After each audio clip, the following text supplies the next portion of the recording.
Her Excellency, the Honourable Linda Dessau, AM, His Honour, Judge Anthony Howard, Lord Mayor, the Right Honourable Robert Doyle, Deputy Lord Mayor Susan Riley, Melbourne Day Committee Member Alan Rados, committee members of Melbourne Business Network and special guests. A very warm and a very Melbourne welcome to you all. I'm Bev Friend and I'm the President of Melbourne Business Network, and I'll be your MC for the day. What a wonderful place to be celebrating Melbourne Day and Melbourne's heritage on the banks of the Yarra. What a spectacular day. Couldn't be better, could it? We are so lucky. And we're not far from where those who arrived on the schooner Enterprise from Tasmania, back then Van Diemen's Land, who settled in Melbourne on the 30th of August back in 1835, just near the corner of Williams and Flinders Street, a mere 181 years ago. And in fact, Alan's going to talk about this picture here, but this is just in fact where Melbourne was settled back then. So Melbourne Business Network is proud to be hosting this celebration in conjunction with the City of Melbourne. Thank you. And to commence the celebrations, I'd like you all to stand, charge your glasses, and we're going to have a toast to Melbourne, the most livable city in the world. To Melbourne.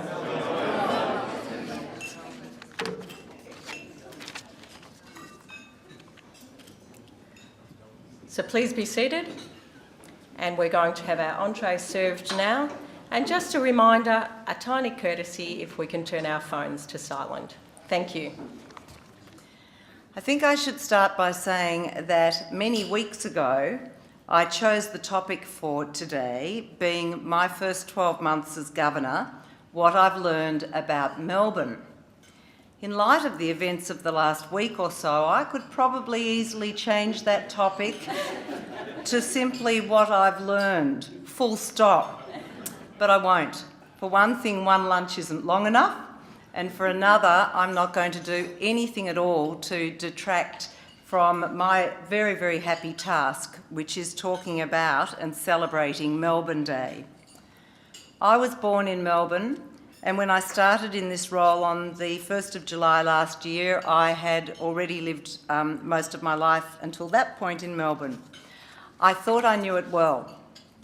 I did, in terms of the familiarity and the fondness that we feel towards the place in which we're fortunate enough to spend a happy and secure childhood. As I was growing up, I knew every house in my street. That is, every house between my place and the milk bar where we were allowed to walk to buy an icy pole.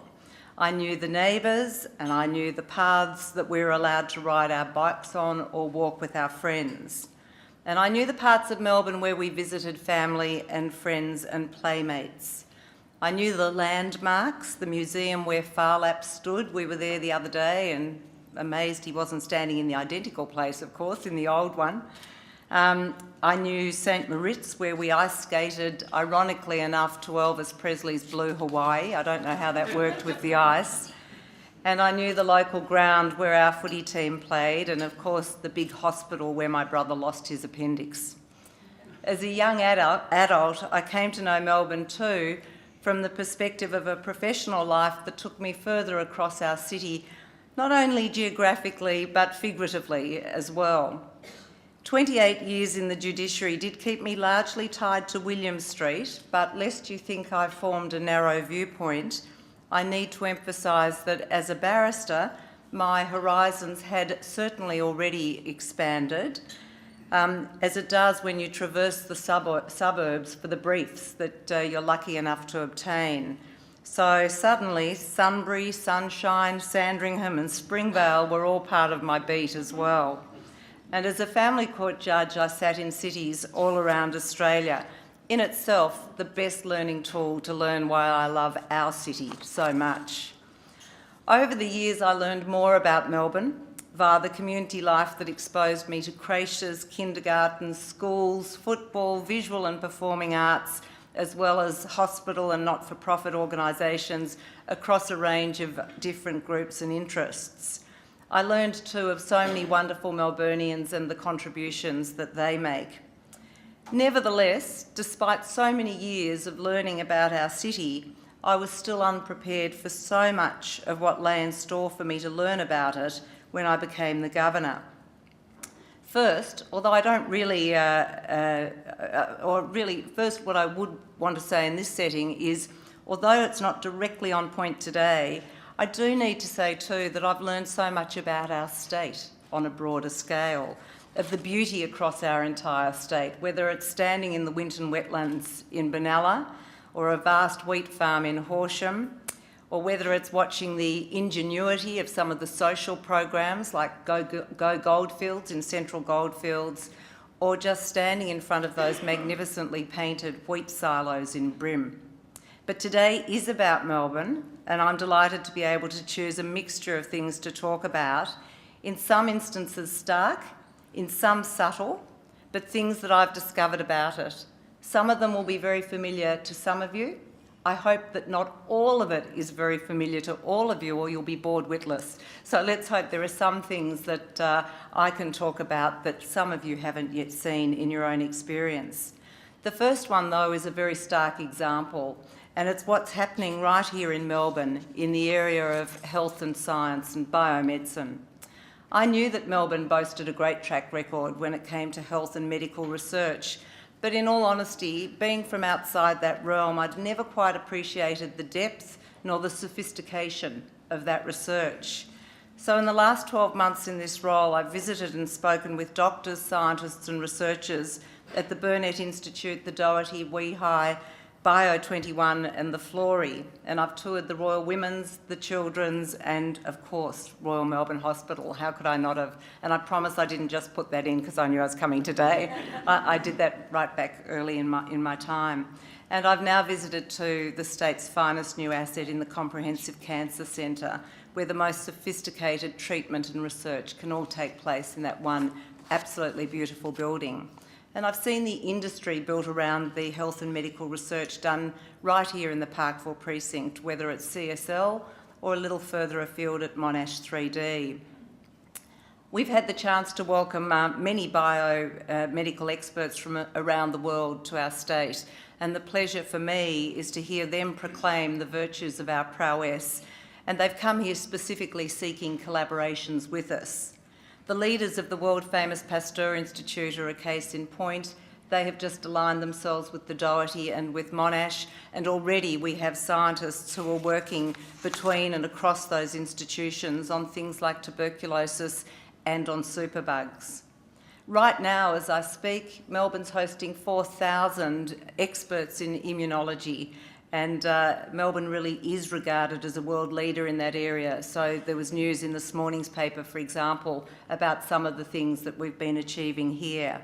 So let me just complete what I want to say about that area of health and medical industries by noting very proudly that Victoria has the world's 5th largest biotechnology sector, and it's growing.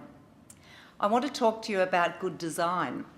But until recently, when I thought about good design, I really thought, I have to admit, about aesthetics, about the beauty of an object, about the feeling or experience of an object with exquisite lines or clever crafting.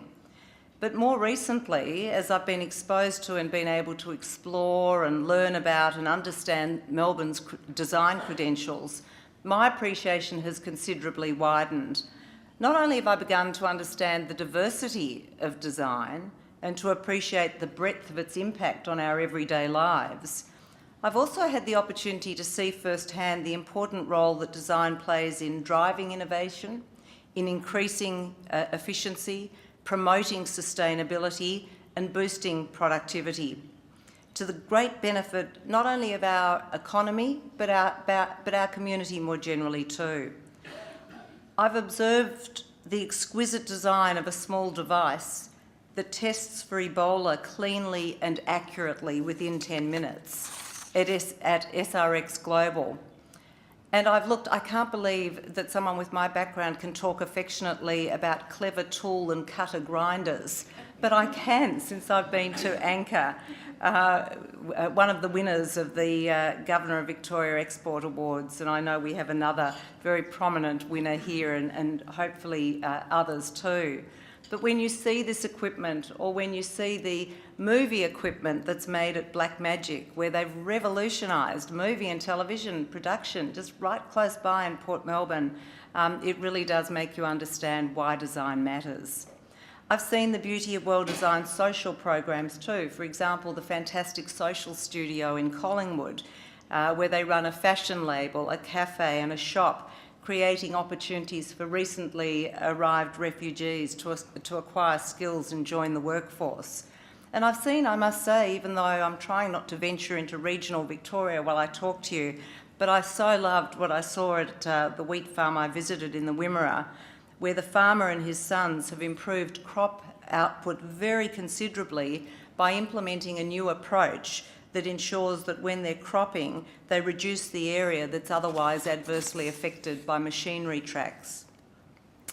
In Melbourne, we pride ourselves on our livability, and our livability is very much dependent on our good design, whether it's the design in the way we plan our city, the design of infrastructure, the design of our systems, including education, health and social services, or just well-designed service delivery more generally.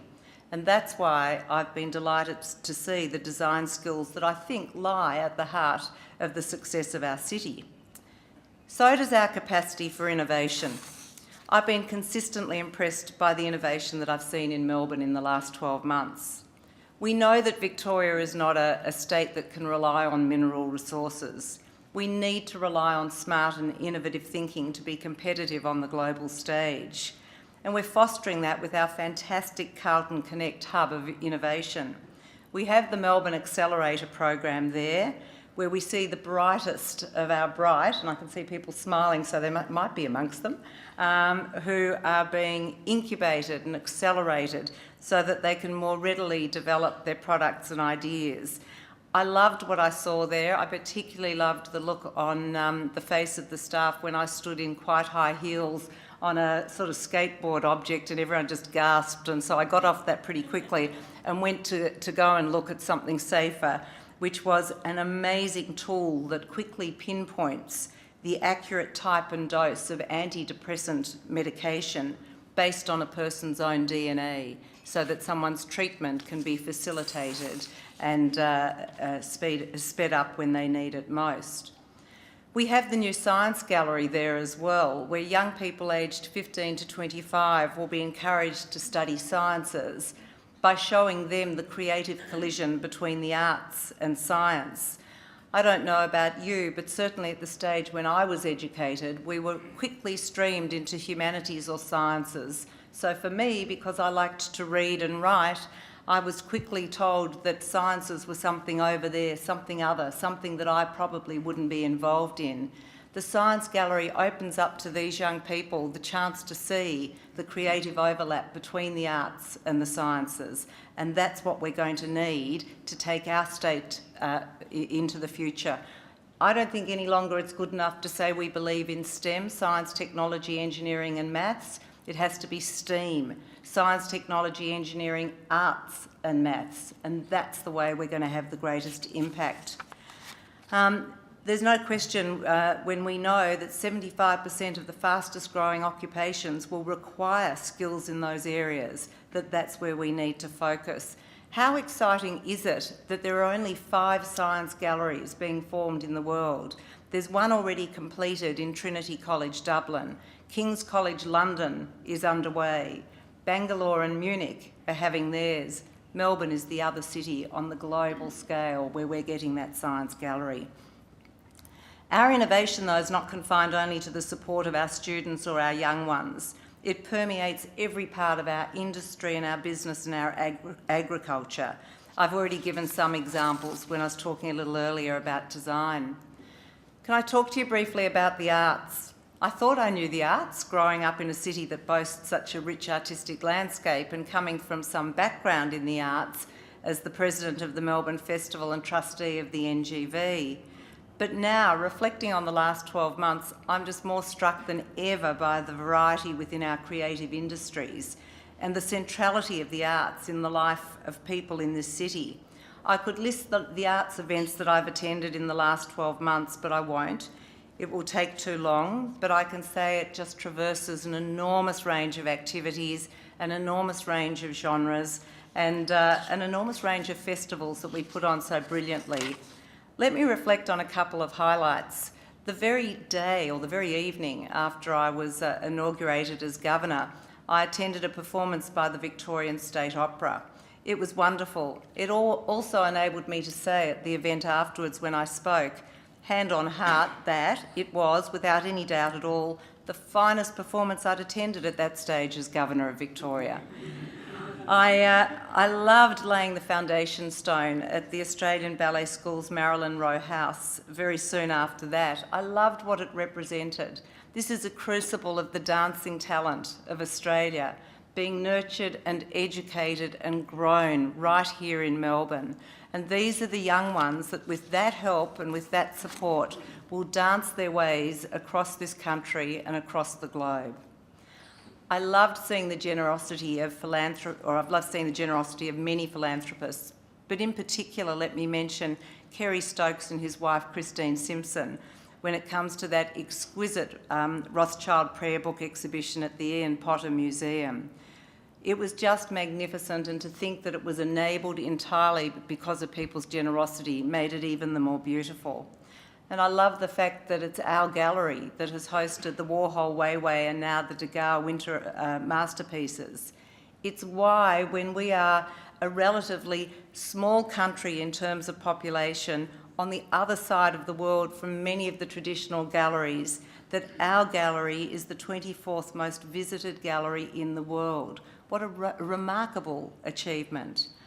And Tony and I have been uplifted many times by Deborah Cheetham and the Short Black Opera Company and the Dungala Children's Choir in various settings, as extreme as being at Rumballara Football Club in Shepparton or in our own government house where they performed for children and their parents during the last school holidays. Then there's sport. I've always said, and I think I'm absolutely on record as saying, that you can love both sport and the arts, and I do. What's not to love about sport in Melbourne? Like the arts, there's the beauty and the spectacle, the well-being it brings about, whether physical or emotional, and unless you barrack for Essendon, and the recognition of the value that it adds to our economy via jobs and tourism. Of course, I've always known in Melbourne that we love our footy. It's clear on every measure. It's clear too, not just on the metrics, but on the way it permeates so much of our lives. I don't know if any of you could work in a workplace in Melbourne without knowing who supports whatever team or whichever team all around you. It's so much a part of what we talk about and who we are. I love what's happening for women in AFL football and in other sports. Cricket's led the way, netball's wonderful, of course, and soccer is terrific as well in everything that it's doing. What a perfect segue for me to say that I've had to drop my myopic AFL view and have been delighted to absolutely embrace all these different sporting codes. We do punch well above our weight, don't we? Whether you think of the Australian Open Tennis, the Grand Prix, the internationally renowned Melbourne Cup, our fantastic AFL Grand Final, or all the other events that are just popped into the calendar, like major soccer friendlies, or the soon-to-be World Cup of Golf. I know, though, there's much more to seeing those sports than just in that elite setting. One of the real joys for us has been to be involved with the thousands of people who work at local footy and netball clubs, who play croquet or get involved with BMX races or local club gymnastics. They're all a joy. Before I was the Governor, I knew that we hosted many international students in our city, but I have to say I didn't fully understand the importance of international education to our state. Not only is it a major Victorian export, generating around $5 billion in export earnings every year, but it also provides a wide-ranging social and cultural benefit to us all. Our international students bring so much to us from their different countries and cultures, and they contribute so much to the learning of their Australian peers in what is such a multicultural city. We have a long history of developing strong, ongoing relationships through international education. Recently, doing some work in Jiangsu, of course, our sister state or province in China.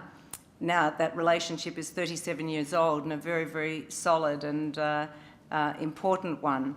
We had the pleasure of meeting an array of people who'd studied in Melbourne earlier in their careers, and they varied from government bureaucrats to neuroscientists or neurosurgeons, in fact. Their affection for Melbourne was not only heartwarming, but it was so easy to see that this was the basis of a long-term relationship that is very much to our mutual benefit. At any one time in Victoria, we have something like 175,000 international students here. It is extraordinary, and it's an interesting figure that Melbourne is ranked second best student city in the world. Not many of us stand up and claim second bests. We tend to like winning, as we've seen quite recently in another context. But being behind Paris and London, I don't think it's all that bad, and I'm pretty happy to keep working for first best, but second is pretty good. I want to touch quickly on multiculturalism. You only need to live here to know and to see the diversity of the people. But in this last year, I have met a vastly greater range of religious leaders, theologians, and attended various religious services, including being a guest in a private home for an iftar dinner, and we visited schools of different denominations. We can be grateful that Victoria has the mix of culture and the diversity that we all know. We need to celebrate it. I have to say, I never let the opportunity pass, though, without saying that it's sometimes something that we can continue to work harder at. I do think there are times when we all work, live or socialise in what I'd call cultural silos. It might not show disharmony, but it's not always showing an absolute overlap either. There are many factors that keep us apart, whether it's language, culture, geography, ignorance, and sometimes, I'm sure, fear. I suspect all those factors, much more than the ill will that's often portrayed in media as to what keeps people or drives people apart. So this year has really brought home to me that the aspiration to contribute to harmony and unity is more important than ever, that we all need to live together respectfully, that we need to recognise difference, and that we need to keep working on the sort of multiculturalism and the unity that we do say is dear to us, and I do believe it's dear to us, but it's never something that will happen without each one of us contributing.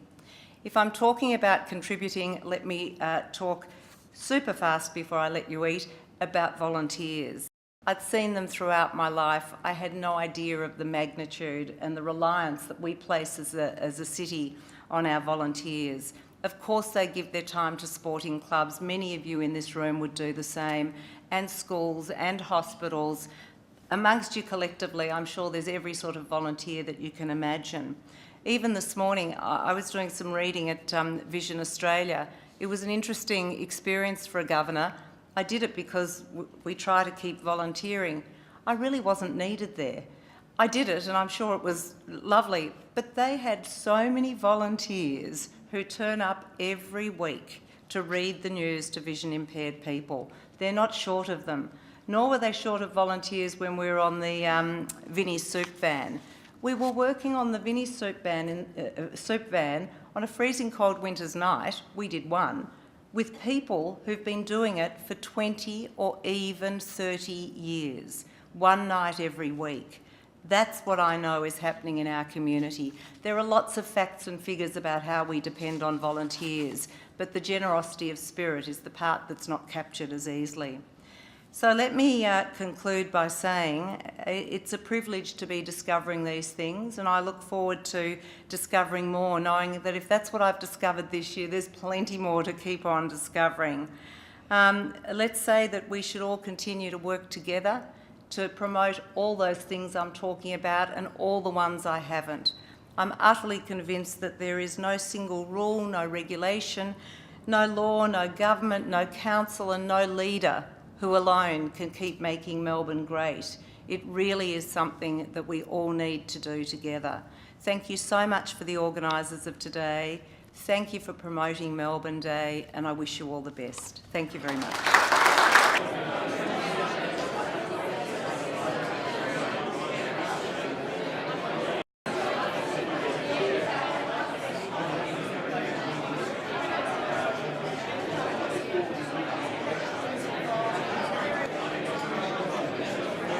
Thank you all for being here today.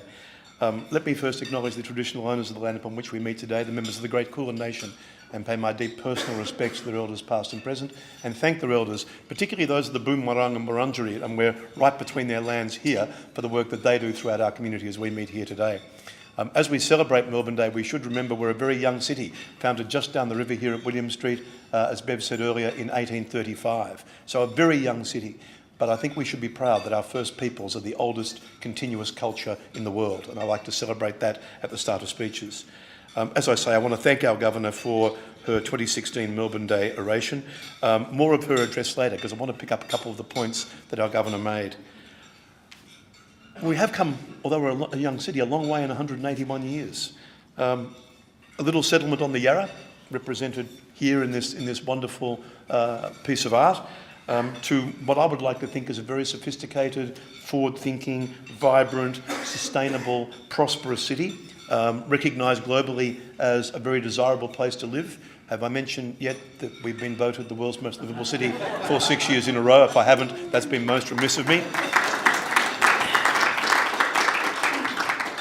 Linda said it's a result of the efforts of many. I beg to disagree, Governor. I think it's no. That's of course right, and that's something I think we should all be proud of, that we contribute to this wonderful city. I look forward to my annual phone call to Gregor Robertson, my friend, who's the Mayor of Vancouver, a wonderful city. It's usually the middle of the night when I call him, but I feel he needs to get the news straight away. It's the sort of mayor I am. I love it that we are at the centre of a livable, sustainable city. That we think about those things, as well as being, of course, a prosperous city. And for me, it's an intersection of three elements.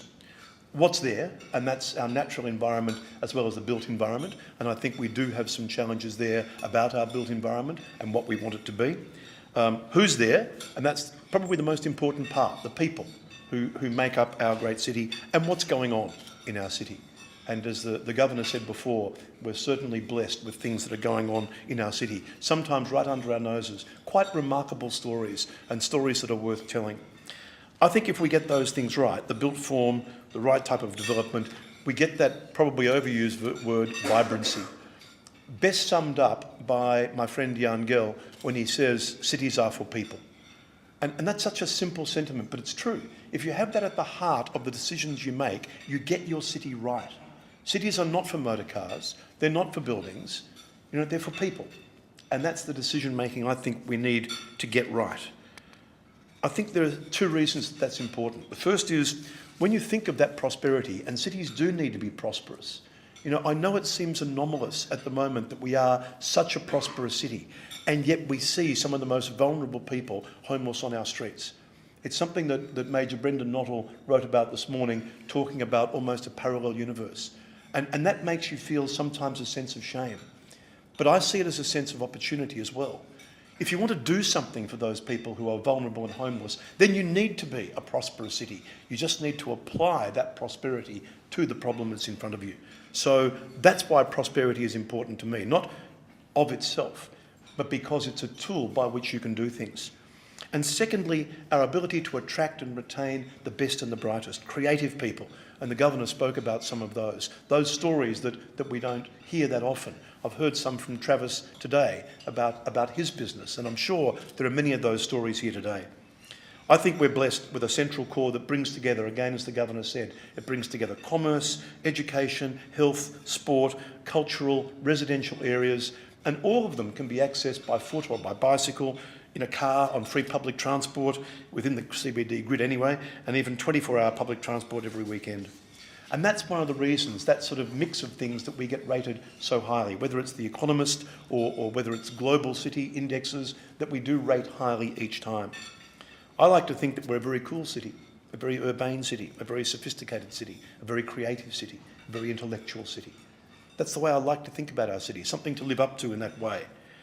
And I was saying to the Governor before, though, because the Governor challenged us to think about what it is that characterises Melbourne. And this is something I would put to you, and I think she touched on it in her point about volunteerism, which I'll come to in a moment. I described us as a conversation city. You would know that if you pick up the telephone and ask people for help, it will be given unstintingly. And whatever the project is, you'll be able to gather a cohort of people who are prepared to put their shoulder to the wheel to help you with a project that you think is important for our city, for whatever part of the city that you're dealing with.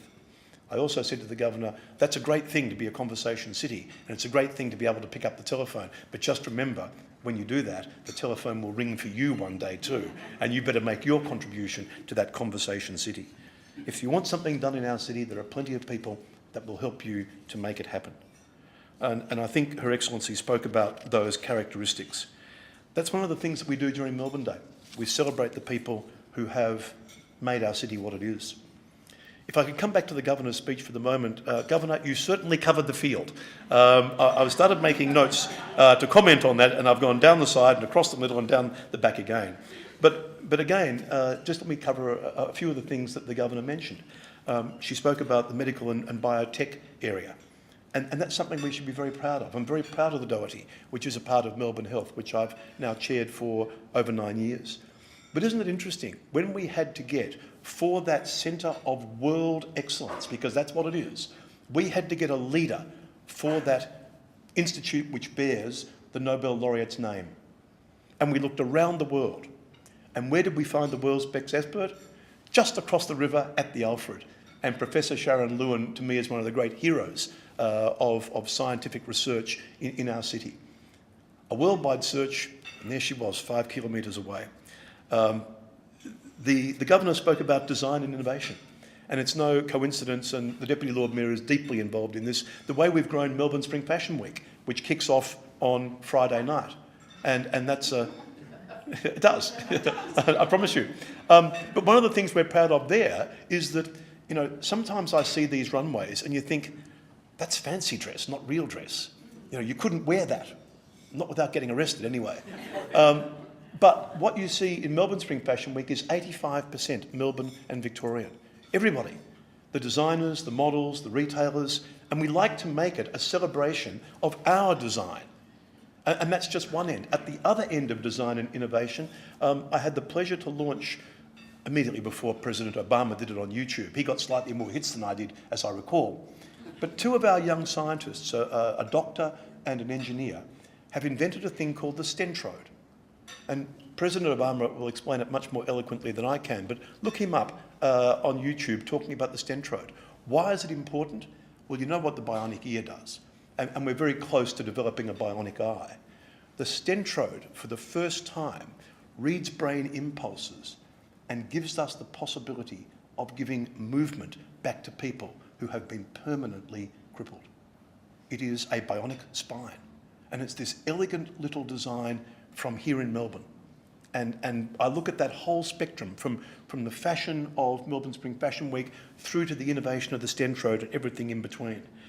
The Governor spoke about the social fabric. I'm very proud of Street, those of you who know Street. It's a company that takes, you know, young homeless people and trains them in hospitality and gives them a strong and meaningful path in life in that very important industry. And the number of social enterprises that are doing that sort of work. I spoke a little before about homelessness. It's something that I think worries us all very much when we see, you know, not just people who are sleeping rough, but the problems that indicates around mental illness, around drug and alcohol abuse, around domestic violence or trauma, and what we're going to do about that, because I think it's something that we do have to focus on. The Governor spoke about arts and sport, passionate in both. And we're mad about both of them. Everyone knows we're a sporting city, and by the way, it's only the Geelong Football Club that's universally loved, I think. I might be a little biased there. But more people this weekend will attend an artistic or creative performance or a gallery than will attend a sporting event, even at the height of the AFL season. And that's a remarkable thing about our city. I love coming across Prince's Bridge, and you see these elegant young women, usually, And it's a giveaway because they look so fit, they move so gracefully, and their hair is so tightly pulled back into a bun. And you know, as the governor said, that they're making their way down to the ballet school, those young women who are hoping to make that demanding art form their life. And I see them spilling out from the Victorian College of the Arts secondary school down there in Grant Street at the end of the day. This remarkable outpouring of young people who are devoting their lives to making a career in the arts, and it makes you feel good when you see them. Interesting though, I must say I was on a panel recently and it was one of those sort of set-up questions, but you know, what's the most important sport in Melbourne, in a sports-mad city? And the governor touched on that too. It's actually not AFL, or even, you know, the highest form. We welcome the Olympians back next week. It's actually community sport. It's actually people coming together in teams or in individual sports and playing as part of their community contribution. She mentioned volunteerism, and I immediately thought, no matter how early I walk into the Royal Melbourne Hospital, and when I meet with my senior medical staff, that's about 7 in the morning, and there will be one of our volunteers, and I hope she doesn't mind me naming her, but her initials are Barbara Haynes, who happens to be a philanthropic donor of great magnitude to the hospital. But there she is in her red T-shirt, first thing in the morning, greeting people as they come into what is for many people a very threatening atmosphere, in the sense that it's the unknown and it's something about which people are fearful. You know, the dreadful diseases and the illnesses that we cope with. But there is a volunteer's smiling face to welcome you as you walk through the doors of that great institution. And finally, the bit that the governor mentioned, she talked about our multicultural city. And if you think about it, that's right.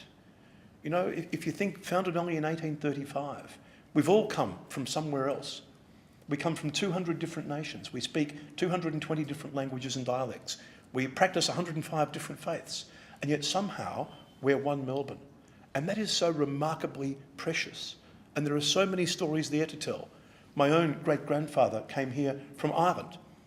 Did the first thing that any Irishman does when he approaches a new city.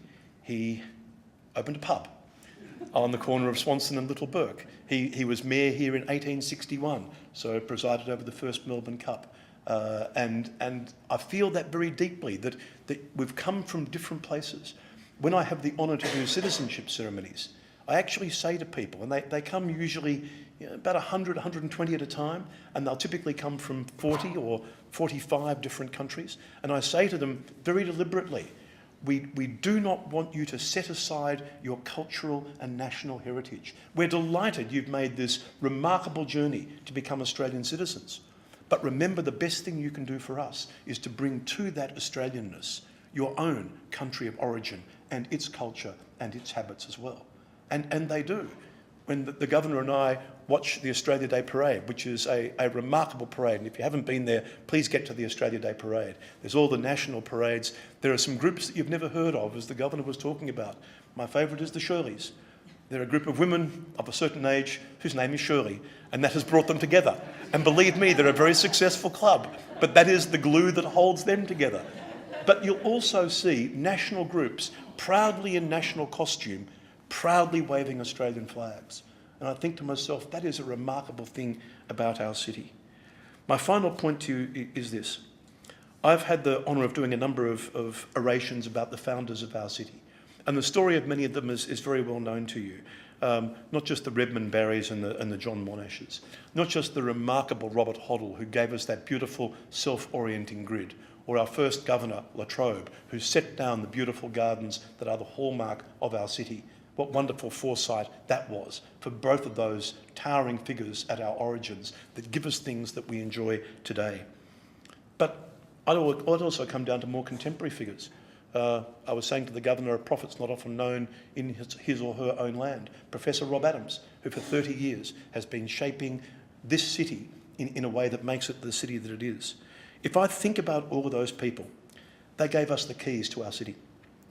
They told us to value knowledge and civilised behaviour, have a care for where you live, honour the past, but build for the future, and most of all, believe in the city that you call your own and ask what you can do for that city. I hope you all take that to heart today. I want to thank the Governor, particularly in a remarkable schedule, and also Tony for sharing the oration with us today. Your Excellency and Judge Howard, Lord Mayor, Deputy Lord Mayor, committee members, friends, Melburnians. You and I, we have walked countless times through the city's streets and oh so gorgeous lanes and alleys brimming with cafes and noticed it without much thought. It is easily heard, rising above the din of diners, the clatter of waiters' plates, the ding-ding-ding of a nearby tram, and the background hum of the world's most livable city living up to its name.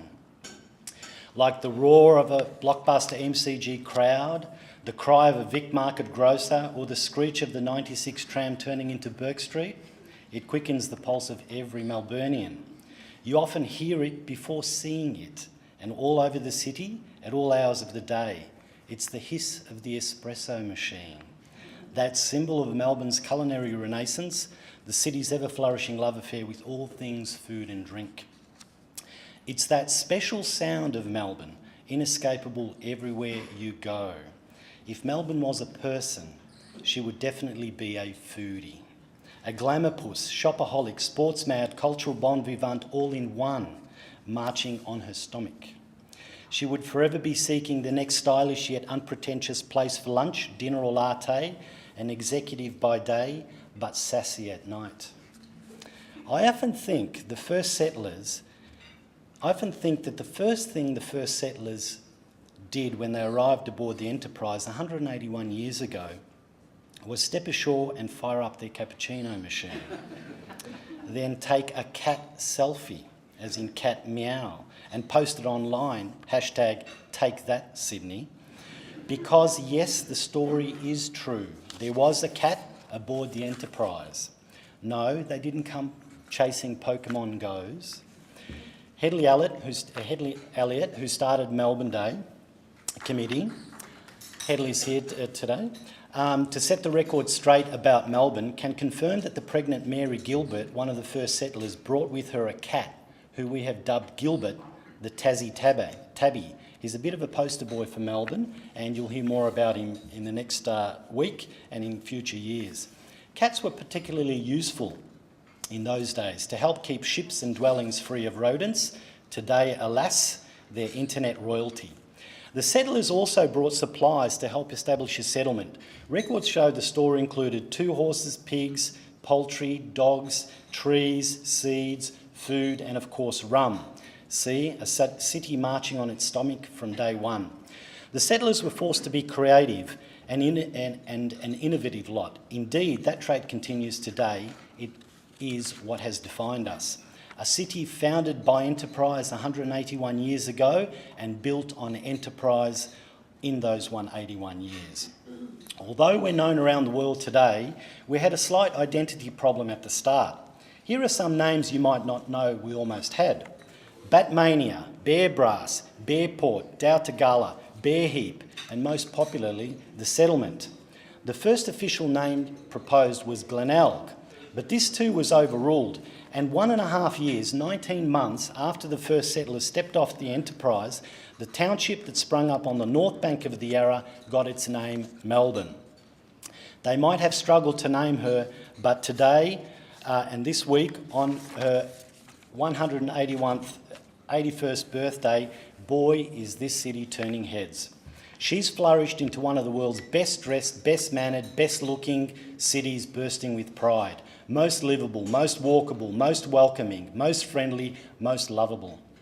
One of the best cities for international students, for tourists, interstate visitors, sports capital, arts and culture capital, music capital, as Ross Wilson of Daddy Cool and Mondo Rock fame, Jack Howard from Hunters and Collectors, and Lisa Edwards from the John Farnham Band will prove at the Melbourne Day free lunchtime concert at Fed Square on Tuesday.